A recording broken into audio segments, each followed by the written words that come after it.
This episode is brought to you by Anytime Fitness. We may talk a whole lot about sports, but when it comes to keeping fit ourselves, there's definitely room for improvement. I hit this point early July. I was just like, I am not in good enough shape. I started trying to walk at least 15,000 steps a day or hiking or just anything to keep my legs moving. Now it's the end of 2023. I feel great. I had a physical 3 weeks ago, and the guy was like, "You're doing great. You're doing better than you were 3 years ago." I felt great. Whatever your goals are, progress is possible thanks to Anytime Fitness. Get a personalized plan and support from an expert coach anytime, anywhere. Visit anytimefitness.com to try Anytime Fitness for free. Start to train for your life. Terms, conditions, and restrictions apply. See website for details. This episode is brought to you by Atlassian. Atlassian software like Jira, Confluence, and Trello help power global collaboration for all teams so they can accomplish everything that's impossible alone. Because individually we're great, but together we're so much better. Learn how to unleash the potential of your team at Atlassian.com. Atlassian.com. Atlassian. Tap the banner or visit this episode's page to learn more.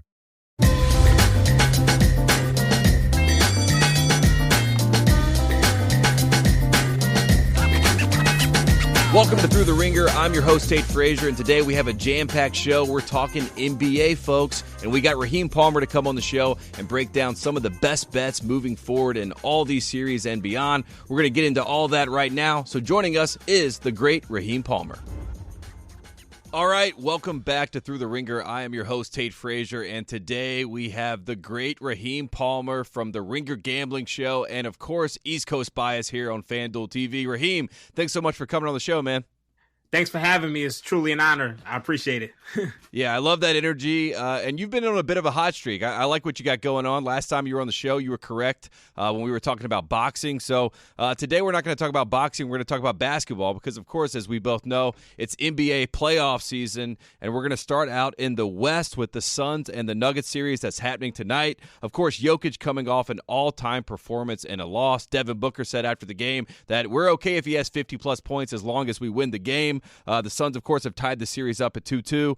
And here are the odds right now. The Suns are plus 136 to win. The Nuggets are minus 162. We are back in Denver. We're back in the Mile High City. And let me ask you, Raheem, a simple question. Is this series going to come down to home court advantage?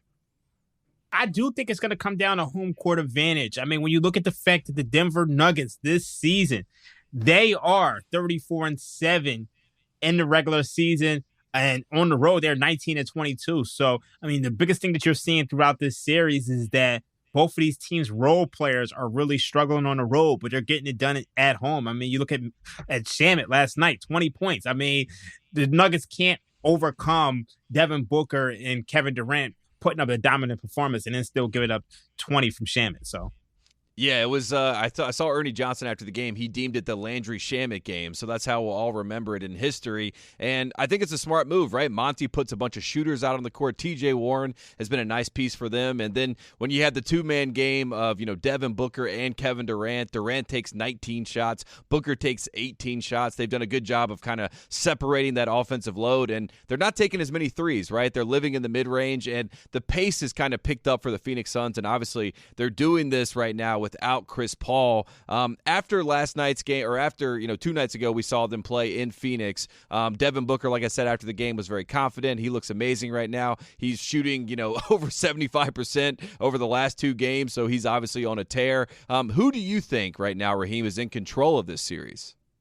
I still think it's the Denver Nuggets. I mean, when you look at the fact that Devin Booker has to have a true shooting percentage of 71 for them to barely eke out games, Kevin Durant has to add another 30 to 40 points for them to barely eke out games. To me, the Denver Nuggets are by far the better team. But, I mean, I just think we saw in games 3 and 4, the Denver Nuggets role players just haven't shown up. And with them having home court advantage, I think they have the edge here. I think at some point, Kevin Durant and Devin Booker, as well as they've been playing, they're going to run out of gas. I mean, they're averaging 41 minutes per game throughout this series. They have to, pretty much drop 80 points in order for them to win. So I think the Denver Nuggets are going to eventually get it done. Well, that leads me right into my next question, which is the depth of the Suns a true concern? Obviously, in the playoffs, we all talk about depth. You also have a situation where, like you said, role players show up at home, not typically on the road. So with the depth of the Suns not quite being there, do we point to that and say that's the reason why they might not survive this series? Yeah, I mean, I think, the Phoenix Suns are in a very similar position as my beloved Philadelphia 76ers were last year. I mean, there's no real precedent for trading for a star player at the deadline and winning a championship. I mean, I think we saw it with, Clyde Drexler and the Houston Rockets in 1995. We saw it with Rasheed Wallace in 2003 with the Detroit Pistons. But, those guys weren't the true stars of the team. Kevin Durant was a true star, and they had to give up a lot. So this team doesn't have a lot of depth. I mean, you saw it last year with the Philadelphia 76ers. They had to improve this summer by bringing guys in like PJ Tucker, bringing guys in like DeAnthony Melton. And I think the Suns will have to do the same. So I think next year is their real title window. But right now, it's just not sustainable for them to continue winning like this with no depth. Yeah, and now we have a situation where we have a conversation around the owner and Nikola Jokic, right? We had the incident in Phoenix. Ishbia, the owner of the Suns, holds on to the basketball. They get into a little rat-a-tat. Jokic throws an elbow. Ishbia, I don't know if it's a block or a charge, maybe a flop, but he goes down. And we have that whole incident play out. I wanted to ask you, whose side are you on here, Raheem? Are you on the side of the player? Are you on the side of the quote-unquote fan, a.k.a. the billionaire owner? And do you think there should be a suspension for this action? Well, I mean, Ishbia came out today and said there should be no suspension. I mean, it's just one of those things that just one of those unfortunate events that happen. I'm always on the side of the player. At the end of the day, I mean, if you're a fan, if you're an owner, I mean, we saw in the NBA Finals back in 2019, one of the Warriors owners actually got suspended for pushing Kyle Lowry. Fortunately, it didn't go that far this time. But at the end of the day, if you're an owner, you're a fan, you got to know your role. You stay out the way. Jokic was trying to get the basketball. So, I mean, I'm always on the side with the player. And Ishbia was a former player himself, a former walk-on at Michigan State. So at some level, he knows what he's doing. There's a little bit of gamesmanship there, right? He's trying to make sure that Jokic doesn't get the ball and Okogie is, sitting there in the crowd and he starts a fast break and they have a 5-on-4 type situation. So if anything, shout out to Ishbia for being aware enough to know about the situation, but also take back that shout out because that was a flop. I did not like the flop. I did not like how he went down there. The funny thing is he's a fiery type. I mean, he's a new owner, and we just saw on, the Bill Simmons podcast, him and the Cavaliers owner are beefing. So already he's making his mark on this league. Yeah, both those guys are Detroit guys, and obviously it seemed like no love is lost between them. And yeah, he came out swinging, and now he's already in a situation where I'm sure Mark Cuban is jealous at this point. Mark Cuban is texting all the other owners, probably spreading some misinformation about Ishbia, but I think he's just jealous, right? He's already becoming a face in this league. Speaking of faces of the league, let's talk about who the best player is right now in this series. Obviously, most people are pointing to the fact that Devin Booker has been all-worldly, incredible. He's kind of separated himself as, the best shooting guard right now in basketball, but he's also going up against a guy, Nikola Jokic, that was right there for MVP this season. He was right on the verge of having 3 straight MVPs for the first time since Larry Bird. So we're talking about rarefied air. So I asked you, Raheem, the simple question, who in your mind is the best player in the series right now? Oh, it's by far Nikola Jokic. I mean, as great as, Devin Booker is playing, Nikola Jokic is averaging 37, 14 rebounds, and almost 10 assists. I mean, Nikola Jokic is the best player in basketball. And I'm saying it as a guy who wanted Joel Embiid to win MVP, but there's levels to this. And, Devin Booker, I mean, he's absolutely incredible. I mean, 36 points, 5 rebounds, 8 assists. I mean, he's shooting 71%. But, I mean, Jokic right now, I mean, the value that he adds when he's on the floor, I mean, it's tough to win. The Suns pretty much have to win the 9 Jokic minutes because when Jokic is on the floor, it's very hard to beat him. So yeah, I'm going to Nikola Jokic. Yeah, as we saw in Game 4, 53 points. I mean, you look around at that point and say, can somebody help this guy out? Because he is dominating at that type of level, which comes to, the next question. This is what we do in the NBA as soon as a team that is a number 1 seed loses. We're doing it with the Milwaukee Bucks right now. Do they need to blow it up? What's the plan for the future? Obviously, they fire their head coach. But if the Nuggets were to lose this series in the next few games and they get bounced by the Suns, would it lead to a situation where the Nuggets would need a roster to reset in your mind? Would they have to put it in terms of KOC? Would they have to blow it up at that point? See, I don't want to go that far. Just because I think this Nuggets team is really good. I mean, it's just, unfortunately, one of these teams has to lose. I mean, I think if the Nuggets end up losing this series, Mike Malone will probably be the scapegoat here because you're not supposed to lose this series with the depth that the Phoenix Suns have. Yeah, we're in a situation where in the NBA, you blame the coaches, right? In college, the coaches blame the players. That's usually what happens to make sure they keep their jobs. But in the NBA, we go straight to the coach, as we saw with Coach Bud. He is now out in Milwaukee. Hopefully, Mike Malone is not looking at that same path at this point because I think the Nuggets are going to figure it out. One last question about this series. Are there any props or parlays that you like in particular in this series as we forecast ahead? Well, I mean, one of the things that I actually did give out on the 100th podcast on the Ringer Gambling Show was I did give out over 5.5 games, and that clinched yesterday with the Phoenix Suns Game 4 victory. One of the things I do still like is I still like the Denver Nuggets minus 1.5 games. You can get that at FanDuel right now. You can get that actually at plus money. I think the Nuggets are going to close this out at 6. You look at this Phoenix Suns team. I still think what Devin Booker and Kevin Durant are doing is unsustainable. So I like that. But I also like the Denver Nuggets to win this series. You can get that at minus 162. And I also like them tonight. You can lay to 5.5. I think the Nuggets, they take them into the deep waters and drown them, as I always say. Yeah, there you go. So the Denver Nuggets, that's who Raheem likes. I'm right there with you, Raheem. I think the Nuggets are going to get it done. I think they're a true number 1 seed, and I'm excited to see what happens once they get into, that situation where Jokic can kind of get some of those demons off his back, right? I mean, they made the conference finals in the bubble, but not a lot of people talk about it, so I would like to see him have some postseason success.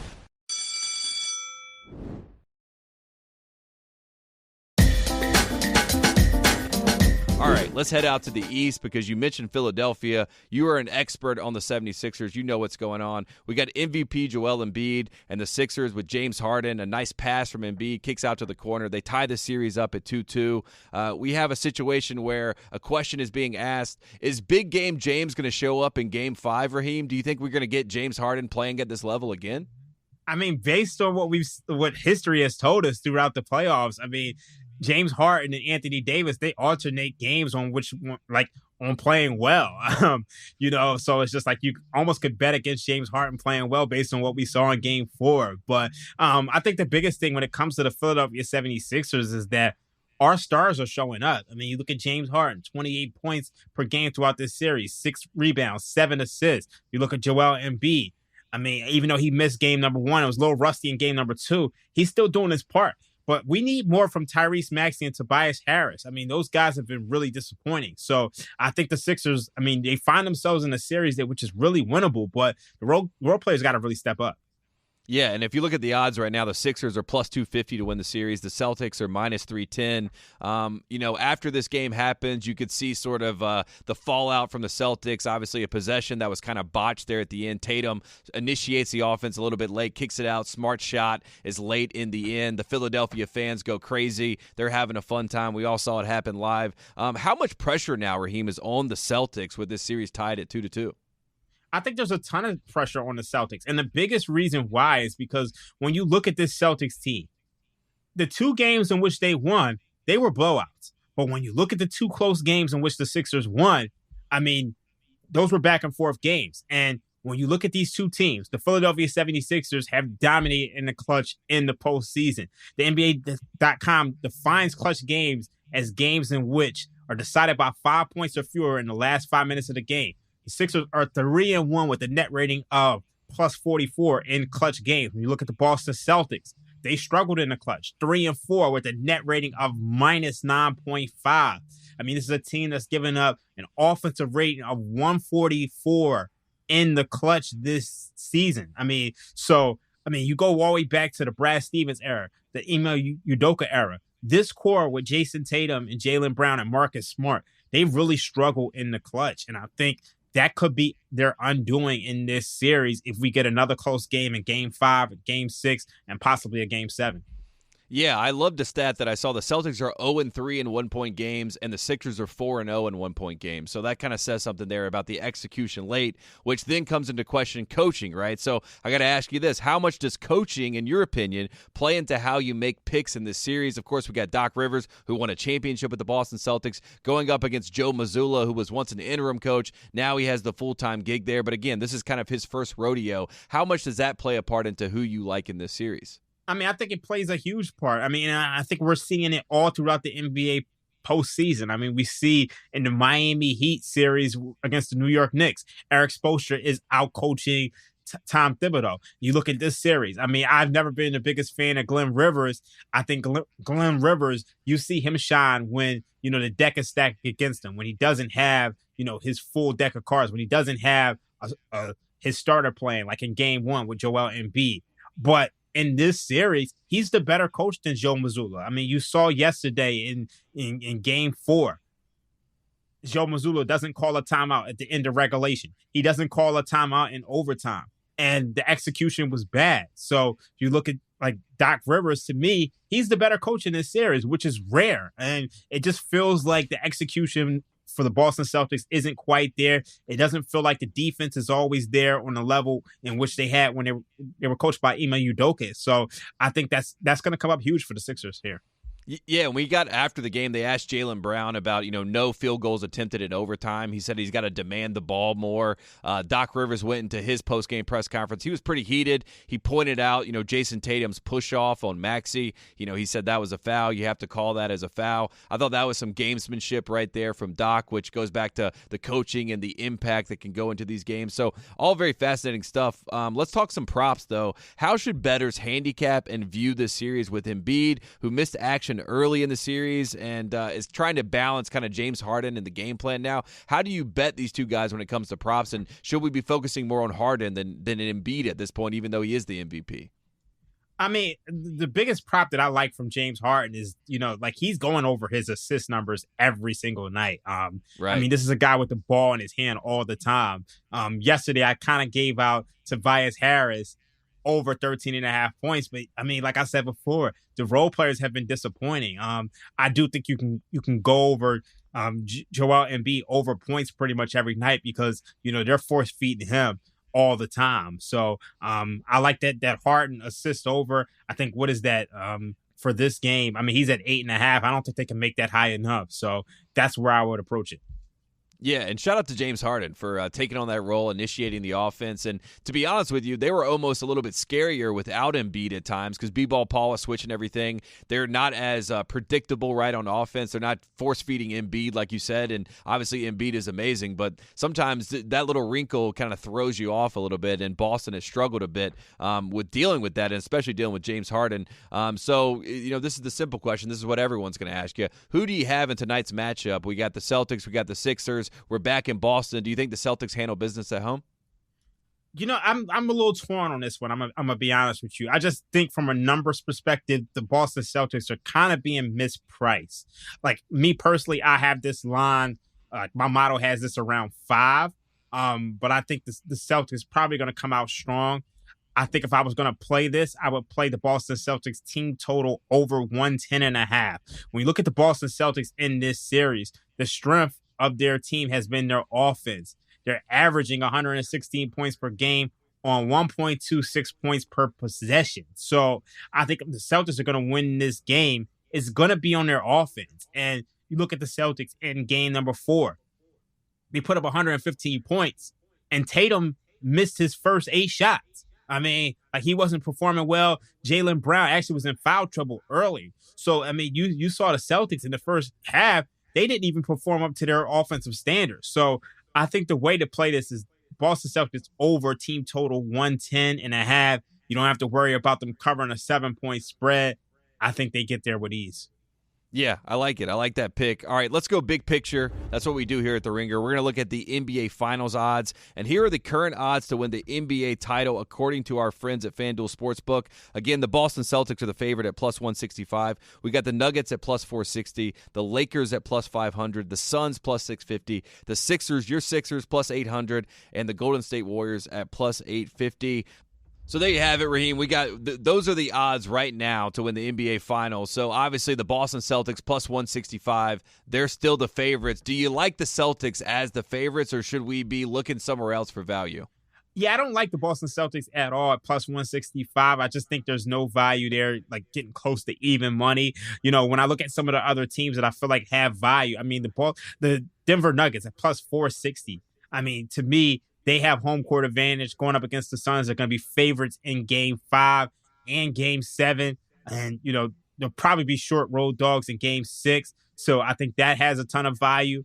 If you want to make a sneaky pick, I mean, why not the Miami Heat? I mean, they seem like they have the edge over the New York Knicks at 21-1 is worth a good lottery ticket. I mean, this is a team that has Jimmy Butler, and if they were to take on the Boston Celtics in the Eastern Conference Finals, I mean, we saw them take them to 7 last year. So getting 21-1, that's a strong lottery ticket right there. Yeah, I think that's the definition of value if you look at it there. And Jimmy Butler was 1-3 away from, like you said, making a run back to the finals. Obviously, the Boston Celtics end up going to the finals after surviving that series in 7 games. All right, let's look at the finals MVP odds. This is also fascinating. We got Jason Tatum as the favorite right now at plus 270. You got Nikola Jokic at plus 500, Jaylen Brown plus 850, LeBron James at plus 1,000, Joel Embiid at plus 1,000, and Stephen Curry at plus 1,000. Looking at that, group of guys, which one do you think has the most value, and why is it Nikola Jokic at plus 500? Yeah, I think Nikola Jokic at plus 500. I mean, that definitely has the most value. I mean, when you look at the fact that, we spoke about the Denver Nuggets earlier and how much we like them. So that has a ton of value to me. The interesting sneaky play for me is probably Anthony Davis at plus 1,200, because, I mean, you watch him in this Warriors series and he appears to be the best player on the court at times. So that's a sneaky one. And then you can't lose with going with Jimmy Butler at 22-1.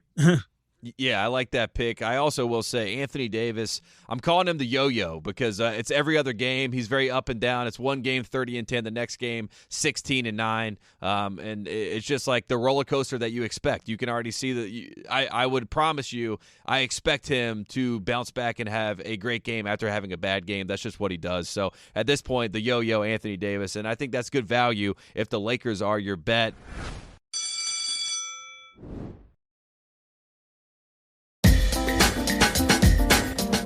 All right, before I let you go, Raheem, one last question. I, of course, am a college hoops guy. I got to talk about college basketball. The biggest story, if you go to your Google News tab and type in college basketball, it is every page. It is every headline. Of course, LeBron James Jr., a.k.a. Bronny, who was at Game 3, he has announced his commitment to play at USC next year. He's going to stay in L.A. What was your reaction to this news, and were you surprised to see that he chose USC? I wasn't surprised to see him, stay at USC. I mean, I like it just because, the one thing is, like, I mean, you see a lot of guys go the G League route. And for me, this is just a better look because you get to see Bronny on the biggest stage. You get to see him at March Madness. You get to see him. I think this will probably be the last year where USC is in the Pac-12, but you get to see him at the Pac-12 tournament. And it's nice to be able to see these guys every single night as opposed to the G League where it just feels like a guy disappears. And, I'm happy for LeBron because, he could leave a Lakers game or, leave Lakers practice and actually see his son play basketball. So I wasn't surprised to see him go there.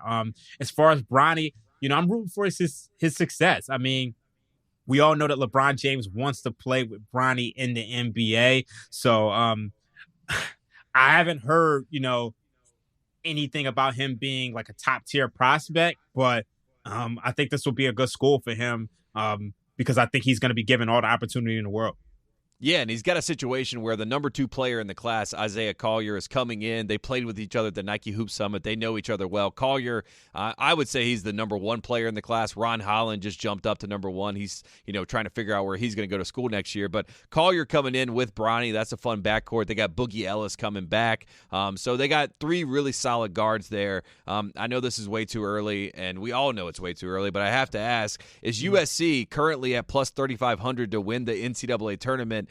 Is that good value? If you believe in Bronny, if you believe in the big picture, do you take that value right now, Raheem? I'm not going to lie to you. I'm not the biggest college hoops guy. So like I wouldn't even know how to like deduct value from this bet right now. I mean, my guess would be that it doesn't have value just because, he's LeBron James' son, and everybody's going to be wanting to put that ticket in. So I would assume that that has the least value on the board at this point in time. Yeah. As a college hoops guy, that would be the dumbest bet possible. So definitely don't do that. That would be unfair to everybody, unless you just want to throw some money away. Which, if that's your intention, then so be it. Let it happen. Last thing. In your opinion, obviously you've seen him a little bit, but do you think Bronny will be a one-and-done guy, and do you think that LeBron's dream of playing with Bronny seems very possible and reasonable and plausible at this point? I don't think he's going to be I think he can be a one-and-done guy, but I don't know if it's the best idea for him to be a one-and-done guy. But the biggest thing that I've seen from watching the NBA all my life is that the NBA is about opportunity. And, it's like anywhere else. I mean, we see nepotism, help people out everywhere, whether it's, you're working in the financial markets, whether you're working at, whether you're, Will Smith's son, and you want to get into a movie. Like, I mean, that's how it works. So, I could see, LeBron James' son, having the opportunity to play in the NBA as a one and done guy, just because, his father is LeBron James. You look at Doc Rivers. He pretty much saved his son's career by bringing him to the Clippers. So I think you'll see the same thing with Bronny. I'm not sure if he's a star. I think, Bill Simmons compared him to the Davion Mitchell type. He's like 6'2". He's proven it to be a good shooter. If he can, knock down outside shots and play some defense, I think he has a place in the league. So between that and having LeBron James as his father, and then also being affiliated with, Rich Paul and Clutch, he's going to have all the opportunity in the world to shine in the NBA. So I think he can come out, maybe he's not a number one draft pick. Maybe he's a, second round draft pick, but he's going to play basketball somewhere.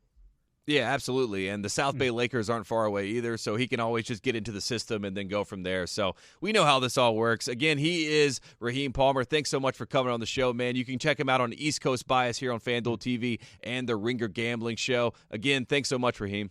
Thanks for having me. Always an honor. All right, there you have it, Raheem Palmer. We love having him come on the show. He is he's the professional here. He's going to get you up to date on what you need to do if you're a gambler or if you're just someone that likes to, throw out some money on a few futures every once in a while. So always good to have him. Always good to get us up to speed. But before we go, we have a new segment, concept, idea, whatever you want to call it. It's the Thru the Ringer Parlay, and this is a fun one. And don't blame the messenger, but if you bet this and it wins, give me all the credit. So for Tuesday night's NBA action, we got Devin Booker 20-plus points in this one. Devin Booker has been on a tear. I think he handles business. I think even if he has a bad game, he still scores 20-plus points. We got the Suns plus 5.5. We got James Harden, 20-plus points. I think Harden gets it done. I'm a little bit worried about that one, but I think he can do it. And we got the Celtics -7 to win this game back in Boston. I think they're going to be a little upset. I think Joe Mazzulla is going to get his guys going. So if you add that all up and you parlay it together, those odds are plus 452. And if you do the math there, if you bet $10, you will win $45, a big, rousing $45. Kyle is sitting over here, producer Kyle. He's fired up about that $45. So there you go. The Thru the Ringer parlay is right there. Go bet that right now. And again, if it works, give me credit. If it doesn't, don't blame the messenger. That's all I can do here on Thru the Ringer. Again, thank you to Raheem Palmer for coming on the show today. It was a fun one. That's it from LA. I'm your host, Tate Frazier, and we will see you back on Thursday here at Thru the Ringer. See you then.